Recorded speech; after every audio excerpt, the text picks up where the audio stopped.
యోగాతో బరువు తగ్గటం సులభం కేవలం 21 రోజుల్లో.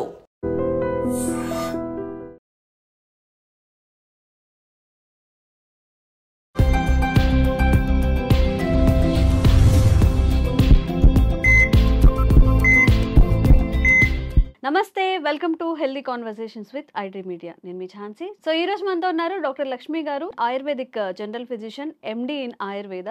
సో సయాటికా పెయిన్ గురించి మనం మాట్లాడుకున్నట్లయితే ఈ బ్యాక్ పెయిన్స్ చాలా ఎక్కువగా ఇప్పుడు వస్తున్నాయి. లాంగ్ టర్మ్ కూర్చొనే ఉండడం వలన, లేకపోతే లాంగ్ టైం జర్నీస్ చేయడం వలన, ఇప్పుడు ఏదైనా మనం ట్రిప్ వేసినప్పుడు, లేకపోతే లాంగ్ టైం జర్నీస్ అని వెళ్ళినప్పుడు ఎక్కువసేపు బైక్ మీద, కార్లో కూర్చుంటుంటారు. అదన్నీ కాదు, ఆఫీస్ టైంలో కూడా పొజిషన్ కరెక్ట్‌గా లేకుండా ఎలా పడితే అలా కూర్చొని ఎండ్ ఆఫ్ ద డే చాలా పెయిన్‌తో వాళ్ళు సఫర్ అవుతూ ఉంటారు. మరి ఈ పొజిషన్ అంటే కూర్చొనే సిట్టింగ్ పొజిషన్ గాని కరెక్షన్ ఎలా చేసుకోవాలి? మన ఆయుర్వేదంలో ఎలాంటి మెడిసిన్ ఉంది?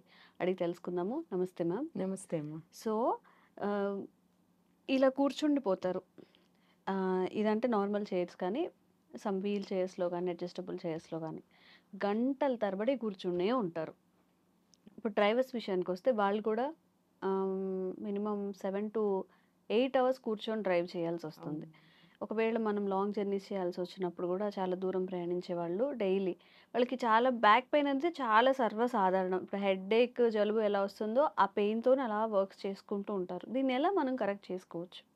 యాక్చువల్లీ మెయిన్ ఏంటంటే మన వర్టిబ్రాస్ మధ్యలో డిస్క్‌లుంటాయి. ఆ డిస్క్స్ ఏంటంటే షాక్ అబ్జర్బర్స్ లాగా మనకి వర్క్ చేస్తుంటాయి. హ్మ్. ఎప్పుడైతే మనము పొజిషన్స్‌ని సరిగ్గా ఉంచామో, ఆ డిస్క్ మధ్యలో ఏదైతే స్పేస్ ఉంటదో, ఆ స్పేస్‌ని మనకు మనమే కంప్రెస్ చేసినట్టు అయిపోతుందనమాట. సో, బ్యాక్ సపోర్టర్స్ తీసుకోవాల్సి ఉంటుంది వీళ్ళంతాను, ఎక్కువ జర్నీ చేసేవాళ్ళు. హ్మ్. అండ్ కింద పెల్విస్ దగ్గర కూడా మనకి సీట్ అనేది పొజిషన్ ఒకటి ఉంటుందనమాట. సో, దాని సీట్స్ అవన్నీ యూజ్ చేసుకోవాల్సి ఉంటుంది. హ్మ్.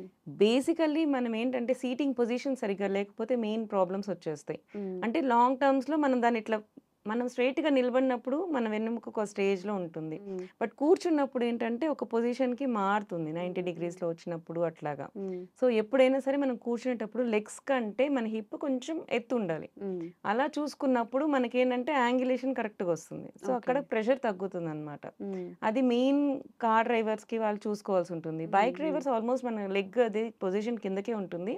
బట్ వీళ్ళల్లో ఏందంటే కొంతమంది స్పోర్ట్స్ బైక్స్ వాడుతున్నారు ఈ మధ్య. హ్మ్. బాగా ఇష్టంగా కొనుక్కుంటున్నారు. స్పోర్ట్స్ బైక్ వాడుతున్నారు. దాంట్లో పొజిషన్ ఎట్లా మారిపోతుంది? ముందుకు వంగి పట్టుకోవడం అయితుంది. సో, హ్మ్. అక్కడ కూడా పొజిషన్ మారుతూ ఉంది. సో, ఏంటంటే ఫ్యాన్సీగా వెళ్ళినప్పుడు లాంగ్ డిస్టెన్స్‌కి కాకుండా ఈ స్పోర్ట్స్ బైక్‌ని జనరల్‌గా ఈ షార్ట్ డిస్టెన్స్‌కి వాటికి యూజ్ చేసుకుంటా, హ్మ్. లాంగ్ డిస్టెన్స్ వచ్చినప్పుడు మాత్రం నార్మల్ బైక్స్ అలా యూజ్ చేసుకోవడమే బెటర్. అండ్ ఎక్కువ షాక్ అబ్జర్బర్స్ ఉన్న టైప్ ఆఫ్ మోటార్ బైక్స్ అనేది యూజ్ చేసుకోవడం బెస్ట్ థింగ్స్ అనమాట. Okay. Back support is very important. మనకి హ్మ్. ఆ బ్యాక్ సపోర్ట్ చూసుకోవాలి. గతుకులొచ్చినప్పుడు కొంచెం స్లోగా చూసుకొని వెళ్ళాలి. హ్మ్. అదేంటంటే మనకెట్లయితే షాక్ అబ్జర్బర్స్ మనకిట్లా ప్రెస్ అయినప్పుడు ఇట్లా వంగి పడతాయో, హ్మ్. సేమ్ అట్లనే మన బాడీలో కూడా అలా మనం ఎళ్లి గొంతులో పడినప్పుడు మన బ్యాక్ బోన్ కూడా ఇట్లా ఇట్లా ప్రెస్ అయ్యి, కంప్రెసర్. హ్మ్. కంప్రెస్ అయ్యి మళ్ళీ పైకొస్తూ ఉంటుంది. ఓకే. సో, అలా ఎక్కువ జరుగుతున్నప్పుడు, ఆ ప్రెషర్ ఎక్కువ పడుతున్నప్పుడు లాంగ్ జర్నీస్ చేస్తా, ఇలా గుంతలున్న రోడ్స్‌లో వెళ్తా, ఇలా ప్రెషర్ ఎక్కువ పడినప్పుడు హ్మ్. ఈ డిస్క్ ప్రొలాప్సెస్ కానీ, కంప్రెషన్స్ కానీ ఇట్లాంటివి చాలా జరుగుతూ ఉంటాయి. హ్మ్. సో, ఇవి కాకుండా ఇవి జనరల్‌గా జెంట్స్‌కి ఇలా జరుగుతాయి. కానీ లేడీస్‌లో కూడా ఎక్కువ సయాటికా ఈ మధ్య బాగా అబ్జర్వ్ చేస్తాం ఎక్కువ. హ్మ్. బ్యాక్ పెయిన్ కూడా 35 ఇయర్స్ వచ్చిందంటే ఆడవాళ్ళు సగం మందికి బ్యాక్ పెయిన్ అనే చెప్తూ ఉంటారు. హ్మ్. హ్మ్. వీళ్ళకెందుకైతుంది? మరి వీళ్ళందరూ కూడా నార్మల్‌గా ఉంటున్నారు కదా! అని. సో, జనరల్‌గా ఏంటంటే ఒక పొజిషన్‌లో మనం ఉంటే ఆ పొజిషన్ నుంచి మార్చట్లేదు మనం హ్మ్. మాక్సిమం. అవును. నిలబడి ఉన్నామంటే వంట దగ్గర నిలబడి ఉన్నామంటే గంటల తరబడి వంటనే చేస్తాం. హ్మ్. అండ్ నిలబడే అంట్లు తోమడం కానీ, నిలబడి ఇంతకుముందు స్టవ్ కింద ఉండేది. హ్మ్. అట్‌లీస్ట్ పొజిషన్ మనం కింద కూర్చొని మార్చుకునేవాళ్ళం. అవును. కూర్చునేవాళ్ళం, అటు ఇటు కొంచెం జరుగుతూ. లేసేవాళ్ళం, హ్మ్. తిరిగేవాళ్ళం, ముగ్గులేసేవాళ్ళం. హ్మ్. సో, స్పైన్‌ని రకరకాల పొజిషన్స్‌లో వి ఆర్ చేంజింగ్ అనమాట. హ్మ్. హ్మ్. ఇట్లా వంగడం, లేవడం, తిరగడం, రుబ్బే దగ్గర కూడా మనం ఇట్లా మూవ్ చేస్తూ ఉంటాం. సో, హ్మ్. ఆటోమేటిక్‌గా స్పైన్‌కి కావాల్సినన్ని మూవ్‌మెంట్స్ మనం వెన్నెముకకి మనం చేస్తూ ఉన్నాం. హ్మ్. ఇప్పుడుండే పొజిషన్స్‌లో మాక్సిమం ఏమైపోతుంది, మనం అలా నిలబడే అయిపోతోంది. చాలామంది ఈ మధ్య నేను అబ్జర్వ్ చేసిందేంటంటే, వంట చేస్తా పైన అరుగు మీద కూర్చునేస్తున్నారు. సో, అది కూడా ఏమైతుందంటే కంప్రెషన్ అయితుందనమాట. మన కాక్స్‌కి, గ్లూటియల్ మజిల్స్‌కి వీటికంతా కంప్రెషన్ అయితూ ఉంటుంది. సో, ఇవి కూడా కరెక్ట్ కాదు మనకి. అది చూసుకుంటూ మనం చేయాలనమాట. ఓకే. సో, అలా లాంగ్ అవర్స్ ఉండకూడదు. ప్రతి హాఫ్ అన్ అవర్‌కి అట్‌లీస్ట్ 2 మినిట్స్ ఆఫ్ వాక్ మధ్యలో లేసి నడవాలనమాట. నడవడము అంటే మనం ఇట్లా పొజిషన్‌లో ఉన్నామంటే ఇట్లా స్ట్రెయిట్‌గా ఉన్నాం కాబట్టి స్పైన్‌ని ట్విస్టింగ్ ఎక్సర్సైజ్ చేయాలి. అటు పక్కకి, ఇటు పక్కకి. జనరల్‌గా మనము చూసుంటే మెడ పట్టేసిన వాళ్ళు కూడా ఇట్లా మూవ్ చేసుకుంటూ ఉంటారు. సేమ్ అది మరి బాడీకి కూడా కావాలి కదా! సో, అదే టైప్ ఆఫ్ నెక్‌కి ఏదైతే మనము ఫ్లెక్షన్స్ చేసుకుంటామో సేమ్ అట్లా నడుము కూడా మనం ఇట్లా స్ట్రెయిట్‌గా నిలబడి ఇటు వెనక్కి తిరగడం, అటు వెనక్కి తిరగడం అట్లా 2 నిమిషాలు వాక్ చేయడము, కొంచెం వంగడం, లేవడం అవి చేసుకుంటూ ఉంటే సరిపోతుంది. ఓకే. సో, ఇవేంటంటే రాకముందు చేయాల్సిన థింగ్స్ ఇవన్నీ అన్నమాట. ఒకసారి వచ్చేసాక అన్ని అన్ని పొజిషన్స్ మనం చేంజ్ చేయలేం. సో, వాళ్ళేంటంటే ముందు జాగ్రత్త చేసుకోవాలి. దాని తర్వాత మెడికేషన్స్ వరకు వెళ్ళాల్సుంటుంది. మెడిసిన్స్ తీసుకుంటున్నా సరే చిన్న చిన్న కరెక్షన్స్, చిన్న చిన్న ఎక్సర్‌సైజ్ చేయడము. మరీ సాఫ్ట్‌గా ఉన్న బెడ్స్ కూడా యూజ్ చేయకూడదు. అలా అని మరీ హార్డ్‌గా ఉన్న వాటి మీద కూడా ప్రెషర్ పడతది. నర్వ్ ఆల్రెడీ రాని వాళ్ళకి అయితే కొంచెం ఇప్పుడే పెయినొస్తుంది. అట్లాంటి వాళ్ళకైతే నేల మీద పడుకోవచ్చు. గట్టి మంచాల మీద పడుకోవచ్చు. కానీ ఆల్రెడీ వచ్చిన డిస్క్ ప్రొలాప్స్ అయిపోయి బాగా బ్యాక్ పెయిన్స్ ఉన్న వాళ్ళు కూడా స్ట్రెయిట్‌గా పడుకున్న బాగా నొప్పొస్తూ ఉంటుంది. ఓకే. వాళ్ళకేమైనా అట్లాంటి సెపరేట్ ఆ! బెడ్స్ కానీ లేకపోతే అలా ఆ! బ్యాక్ సపోర్ట్స్ తీసుకోవాల్సొస్తుందా? అండ్ బ్యాక్ సపోర్ట్ చూసుకోవాల్సుంటుంది. వాళ్ళకి కూడా కొంచెం నడుము దగ్గర చిన్న పిల్లోస్ పెట్టుకోవడము, హ్మ్. లేకపోతే టవల్ చుట్టేసి నడుము దాన్ని కొంచెము ప్రెషర్ రానీయకుండా చూసుకోవడము ఇవి చేయాల్సుంటుందనమాట. ఓకే. ఎస్పెషల్లీ నేను బయటకెళ్ళినప్పుడు ఇద్దరు ముగ్గురిని అబ్జర్వ్ చేస్తా ఉంటాను. ఇట్లా నడుస్తూ ఉంటారు. So, they won't lift the legs అన్నమాట. జనరల్‌గా మీరు అబ్జర్వ్ చేసినా తెలుస్తుంటుంది. గద్దలాగా నడుస్తున్నారంటారు. సో, ఆయుర్వేదంలో సయాటిక్ అని గృధ్రసి వాతం అంటారనమాట. సో, గద్దలాగా నడవడం. ఇవేమైతుందంటే ఈ గ్లూటియల్ మజిల్స్ ఉంటాయి. గర్ల్స్‌లో ఎక్కువ వస్తుంటాయి ఇలాంటివి. ఎందుకు అంటే వీళ్ళకి పెల్విస్ పెద్దగుంటుంది. జనరల్‌గా మనము వింటుంటాం కదా! పోస్ట్‌మార్టం చేసినప్పుడు ఇది ఫీమేల్ పెల్విస్, ఇది మేల్ పెల్విస్ ఎట్లా కనుక్కుంటారు అంటే మన స్ట్రక్చర్ కొంచెం డిఫరెంట్‌గా ఉంటుంది. జనరల్‌గా మేల్స్ కంటే. సో, అందుకని ఏంటంటే ఆ ఎక్స్‌ట్రా వచ్చినప్పుడు ఆ మజిల్ కూడా ఇట్లా వెళ్తదనమాట. అండ్ మనకేంటి అంటే సయాటిక్ నర్వ్ అనేది ఒక్కటే నర్వ్ కాదది. జనరల్‌గా 5 నర్వ్స్ కలిపి ఒక నర్వ్ ఫార్మ్ అయితదనమాట. అంటే L5, L4, L5, S1, S2, S3 ఈ 5 నర్వ్స్ కలిపి ఇలా వస్తాయి. గ్రద్ద ముక్కులాగా. అన్నీ కలిపి ఒక దగ్గర జాయిన్ అవుతాయి. మనకి గ్లూటియస్ మజిల్ కింద వరకు వచ్చి ఆ మధ్యలో జాయిన్ అవుతాయి. జాయిన్ అయ్యి మనకి సయాటిక్ నర్వ్ ఫార్మ్ అయితది. ఈ లంబార్ వర్టిబ్రాస్ నుంచి వచ్చినవి ఇలా వెన్నుముక్కలో నుంచి వచ్చిన నర్వ్స్ అన్నీ సయాటిక్ నర్వ్స్ కాదు. ఇవన్నీ కలిపినాక వచ్చింది సయాటిక్ నర్వ్. సో, దాని మీద కంప్రెషన్ పడినప్పుడు మనకొచ్చేది సయాటికా అన్నమాట. సో, ఇదేంటంటే ఇది ఎక్కడ ఫార్మ్ అయితుంది మనకి నడుముకి మధ్య భాగంలో అక్కడ ఫార్మ్ అయితుంది. సో, ఈ కింద మనకి బటక్స్ దగ్గర మధ్యలో ఫార్మ్ అయితదనమాట. అక్కడ నొప్పి మనకి అక్కడ ప్రెషర్ మనకి కనపడతది. దీంట్లో కూడా ఏమైందంటే పైరిఫార్మిస్ మజిల్ అని ఉంటదనమాట. ఒక మజిల్‌కి ఇంకో మజిల్‌కి మధ్యలోంచి దూరుతది. ఈ మధ్యలోంచి నర్వ్ పోతది. సో, మనకేందంటే ఇలా లాంగ్ టర్మ్ కూర్చున్నప్పుడు కూడా ఈ వెనక ఏవైతే హిప్ మజిల్స్ ఉంటాయో మనకి ఈ నడుము దగ్గర మజిల్స్ కింద సీట్ దగ్గర మజిల్స్ ఏవైతే ఉంటాయో వీటిని కూడా మనం ఇంప్రాపర్‌గా యూజ్ చేయడం, గట్టి వాటి మీద ఎక్కువసేపు కూర్చోవడం ఇట్లాంటి వాటి వల్ల ఏమైందంటే ప్రెషర్ పడతది. సో, ప్రెషర్ పడినప్పుడు కూడా వీళ్ళకి సయాటిక్ నర్వ్ ప్రాబ్లమ్స్ ఎక్కువ వస్తుంటాయి. వస్తుంది. హుక్స్‌కి కూడా వంటలు చేసి కొంతమంది ఎక్కువసేపు కింద కూర్చొని వంటలు చేసే చేస్తూ వాళ్ళకి ఉంటారు. కూడా అంటే ఈ ఒకటే ప్రెషర్స్ ఫార్మ్ అవుతాయి. పొజిషన్ మనం కొంచెం మారకుండా గంటల తరబడి ఒకటేలా కూర్చోవడం, ఒకటేలా జర్నీస్ చేయడం చేయడము, ఒకటేలా నిలబడి చేయడము, కొంచెం మూవ్‌మెంట్ అనేది ఉంటూ ఉండాలి. చేయాలి. ఓకే. సో, అలా చేస్తూ ఉన్నప్పుడు మాత్రమే ఈ మజిల్స్ అనేది కంట్రాక్షన్ అవ్వాలి, రిలాక్స్ అవ్వాలి. మధ్యలో మూవ్ చేస్తూ ఉండాలి. ఆ మూవ్ చేస్తూ ఉన్నప్పుడే మనకి సెట్ అవుతూ ఉంటుందన్నమాట. సో, ఒక మంచి ఎలా ఉంటుంది ఈ టైప్ ఆఫ్ పెయిన్ అని చెప్పేది ఒక మంచి శ్లోకం చెప్తారు ఆయుర్వేదంలో. స్పిక్ ఊర్వ కటి పృష్టోరు జాను జంగ పదం క్రమాత్ అని చెప్తారు. అంటే నడుము దగ్గర నుంచి కింద దగ్గర నుంచి స్టార్ట్ అయ్యి ఈ పైన కటి దగ్గర నుంచి స్టార్ట్ అయ్యి ఈ వెనక నుంచి వెళ్ళి జాను జంగ అంటే కింద ఈ పిక్కల దగ్గర నుంచి వెళ్ళి పదం క్రమాత్ అంటే పాదం వరకు వచ్చేదాన్ని ఇది గృధ్రసి వాతం యొక్క స్పెషల్ పర్ఫెక్ట్ సైన్ అని చెప్పి చెప్తారనమాట.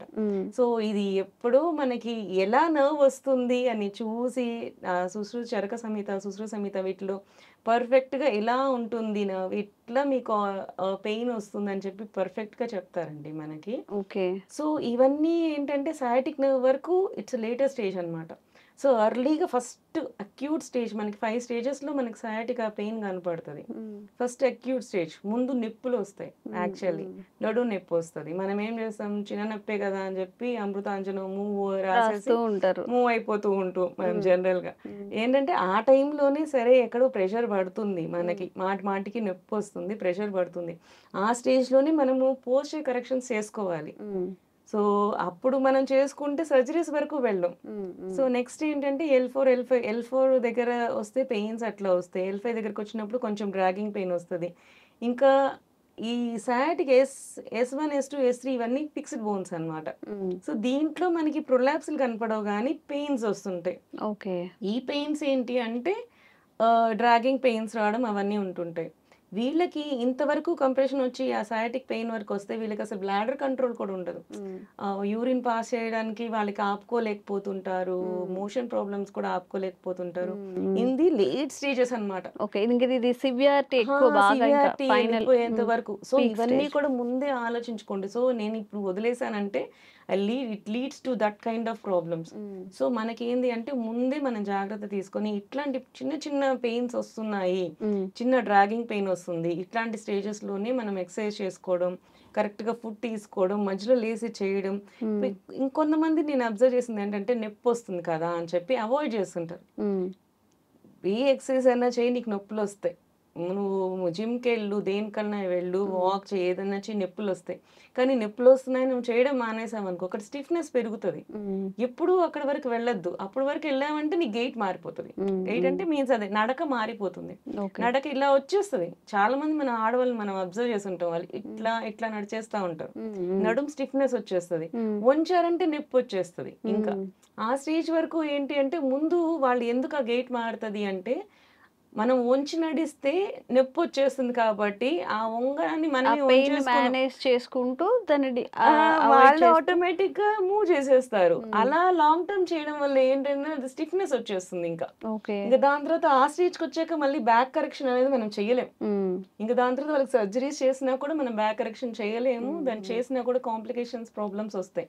సో ఏదైనా సరే అంత స్టేజ్ వరకు రానియకుండా ముందు నుంచి కంట్రోల్ అవన్నీ చేసుకొని బ్యాక్ పెయిన్ గురించి మనం పర్ఫెక్ట్ గా తీసుకుంటే చాలా బాగుంటుందండి.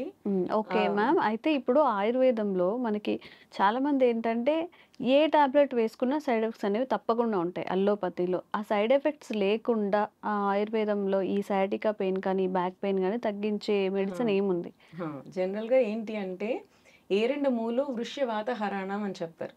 మనకి ఆయుర్వేదంలో ఒక్కొక్క దానికి అగ్రద్రవ్యం అని ఉంటది అనమాట. అంటే బెస్ట్ డ్రగ్ అని చెప్పి కొన్ని డ్రగ్స్ ఉంటాయి. వీటిల్లో ఒకటి ఏంటంటే ఆముదపు వేర్లు. సో జనరల్ గా ఏంటంటే ఆముదం తాగుతారు, ఆముదం గింజల నుంచి తీసింది కూడా. సో ఆముదం తాగితే కొంతవరకు యాంటీ ఇన్ఫ్లమేటరీ ఉంటాయి. జనరల్ గా పెయిన్ కిల్లర్స్ ఏదైతే ఎఫెక్ట్ ఇస్తుందో సేమ్ అవే ఎఫెక్ట్స్ మనకి ఆ యాంటీ ఇన్ఫ్లమేటరీస్ కూడా ఈ డ్రగ్స్ నుంచి వస్తాయి. చాలా వరకు వీటి నుంచి ఎక్స్ట్రాక్ట్ చేసి కూడా కొన్ని క్యాప్సూల్స్ తయారు చేస్తూ ఉంటారు అనమాట అలోపతి వాళ్ళు కూడా. కెమికల్ కాన్స్టిట్యూయెంట్స్ కొన్ని వీటి నుంచి డోపమైన్ కానీ ఇవన్నీ కూడా కొన్ని ప్లాంట్స్ నుంచి కూడా ఎక్స్ట్రాక్ట్ చేస్తారు. సో దాని ఈక్వలెన్సీ ఉన్న డ్రగ్స్ ఏంటి అంటే అప్పుడు మనకు ఏరెండు మూలం చెప్పచ్చు. జనరల్ గా ఏంటంటే అందరూ అంటారు ఆముదం తీసుకుంటే మోషన్స్ అయిపోతాయి, నాకు కడుపులో నొప్పి వచ్చేస్తుంది, తిప్పేస్తుంది అని. ఆయుర్వేదంలో అగ్రద్రవ్యం చెప్పింది ఏంటంటే ఆయిల్ కాదండి, మూలం.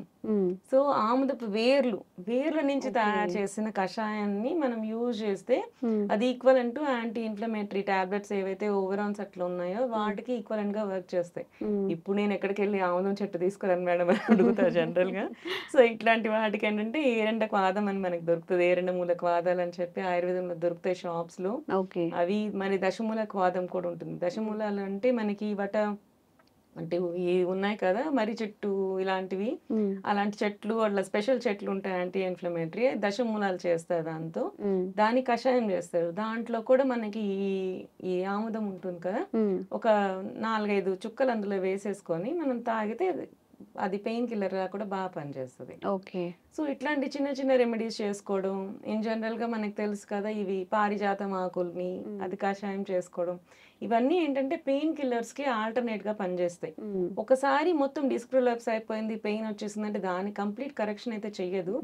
అది కరెక్షన్ చేసుకోవాలంటే ముందు మన పొజిషన్ ని కరెక్షన్ చేసుకోవాలి, మన లైఫ్ స్టైల్ ని చేంజెస్ చేసుకోవాలి. ఇంకా హయ్యర్ స్టేజెస్ వచ్చినప్పుడు దానికి ఇంకా మనం కట్టి వస్తీ అవన్నీ చేసుకోవాల్సి ఉంటుంది. ఒకసారి ప్రాబ్లం వచ్చేసింది అంటే అప్పుడు మాత్రం మళ్ళీ ట్రీట్మెంట్ వైజ్ గా చేసుకోవాల్సి ఉంటుంది. ఇప్పుడు ఏదైనా మసాజెస్ అని అలా చెప్తూ ఉంటారు, అలా ఏమైనా ఉంటాయా బ్యాక్ పెయిన్ కి? ఉంటాయి. జనరల్ గా ఏంటి అంటే మనకి కటి వస్తీ అవి చేస్తాం. మనకి ఎక్కడైతే మనకి వాపు వచ్చింది జనరల్ గా ఉంది అనుకున్నప్పుడు అక్కడ మనం పిండి కట్టు లాగా వేసి ఆయిల్ పోస్తూ ఉంటాం. సో అదేంటంటే ఆ హీట్ వల్ల కొంచెం రిలాక్స్ అవుతుంది, వాపు కానీ నర్వ్ మీద ప్రెషర్ కానీ రిలాక్స్ అవుతుంది, ఆటోమేటిక్ గా రిలీజ్ అవుతుంది అనమాట. సో అట్లా చేస్తుంటాం. అవి కాకుండా వస్తువులు కూడా ఇస్తుంటాం. చాలా మంది అడుగుతుంటారు ఎనిమాస్ ఎందుకు ఇస్తారు మీరు, బ్యాక్ పెయిన్ వస్తుంటే ఎనిమాస్ ఇచ్చినందు వల్ల యూజ్ ఏంటి అని. సో ఇక్కడ నేను చిన్న లాజిక్ చెప్తాను. జనరల్ గా మీరు ఎప్పుడైనా మోషన్ ని ఆపేసుకొని ట్రై చేస్తే ఖచ్చితంగా మీకు పిక్కలు నొప్పి వస్తుంది, అబ్జర్వ్ చేస్తుంటే కరెక్ట్ గా. మరి ఏంటి ఎక్కువసేపు మనకి వెళ్ళడానికి అవ్వలేదు మనకి అనుకుంటే మనకి పిక్కలు నొప్పి వస్తుంది. మరి మోషన్ ఆపేసుకుంటే పిక్కలు ఎందుకు నొప్పి రావాలి, ఇక్కడ కాళ్ళ దగ్గర ఎందుకు నొప్పి రావాలి? సో ఇక్కడ వేస్తే పొట్టలో నొప్పి బ్యాక్ పెయిన్ రావాలి, మరి కింద వరకు ఎందుకు నొప్పి వస్తుంది? ఎందుకంటే అక్కడ మన కాడా ఈక్వినా అని చెప్పి మనకి నర్వ్స్ అన్ని ఎండ్ అయిపోతాయి. ఒక స్టేజ్ కి స్పైన్ అంతా వచ్చేసి మొత్తం నర్వ్స్ అన్ని ఎండ్ అయిపోతాయి. అక్కడ ప్రెషర్ పడుతుంది. ఆ ప్రెషర్ పడినప్పుడు అక్కడి నుంచి వచ్చే నర్వ్స్ ఎక్కడికి వెళ్తాయి, కాళ్ళకి వెళ్తాయి. సో కాళ్ళ దగ్గరికి వెళ్ళినప్పుడు ఈ పిక్కల దగ్గరికి కాళ్ళ దగ్గరికి ఈ నొప్పులు వస్తాయి. సేమ్ అలాగే కాన్సెప్ట్ లో మనం ఏంటంటే ఆయిల్స్ ని కషాయాలని మనం ఎనిమాస్ ద్వారా ఇస్తాం అనమాట. దానివల్ల ఏంటంటే అక్కడ ఏదైతే వాపులు ఉన్నాయో ఆ నర్వ్స్ మీద ప్రెషర్ పడుతున్నా వాపులు ఉన్నా కానీ దాన్ని రిలాక్స్ చేస్తాయి. సో అట్లా ఈ ఎనిమాస్ అనేది మనకి బాగా వర్క్ చేస్తాయి అన్నమాట, ప్రాబ్లమ్స్ రాకుండా. ఈవెన్ ప్రెగ్నెన్సీలో కూడా మన యూట్రస్ మజిల్ ని రిలాక్స్ చేసి బేబీ మంచిగా రావాలంటే ముందు ఎనిమా ఇస్తారు. ఎందుకంటే ఆ మోషన్ ప్రెషర్ అనేది దాని మీద పడకుండా అది రిలాక్స్ చేస్తుంది అండ్ ఈ నర్వ్స్ ని కూడా స్టిమ్యులేట్ చేస్తుంది. సో అట్లా మనకి ఎనిమా థెరపీస్ అనేవి బాగా యూజ్ అవుతాయి. ఓకే. ఓకే. సో ఎవరికైనా కానీ ఈ లో బ్యాక్ పెయిన్స్ ఉన్నప్పుడు నిజంగా ఆయుర్వేదంలో చాలా మంచి మెడిసిన్ ఉంది, తప్పకుండా ట్రై చేయండి. Thank you so much. Thank you. Sir, one life lesson what medicine has taught you. Whatever you can do without expecting. But I really believe మన పాజిటివ్ యాటిట్యూడ్ ఉంటేనే మనం ఏదైనా సాధించగలం. గట్ని మనం కరెక్ట్ గా డీల్ చేసినట్లయితే అది మనకి పాజిటివ్ హార్మోన్స్ ని రిలీజ్ చేస్తుంది. షుగర్ వచ్చిన వాళ్ళ పరిస్థితి ఏంటి? పొట్ట దగ్గర పెరిగితే దాన్ని ఆండ్రాయిడ్ అంటారు, ఆండ్రాయిడ్ ఫోన్ కదా. అసలు థాట్స్ ఎందుకు వస్తాయి? బ్రెయిన్ డెడ్ అంటే దానికి ప్రపంచం అంతా కూడా కొన్ని నిర్దిష్టమైనటువంటి లక్షణాలు. మానసికంగా ధైర్యంగా ఉంటే క్యాన్సర్ జయించవచ్చు. You are a doctor for a cause sir, అంతే. వాళ్ళకి వచ్చిన ఆదాయం కాకుండా ఫ్రీ సర్వీస్ ఎంతమందికో చేస్తుంది.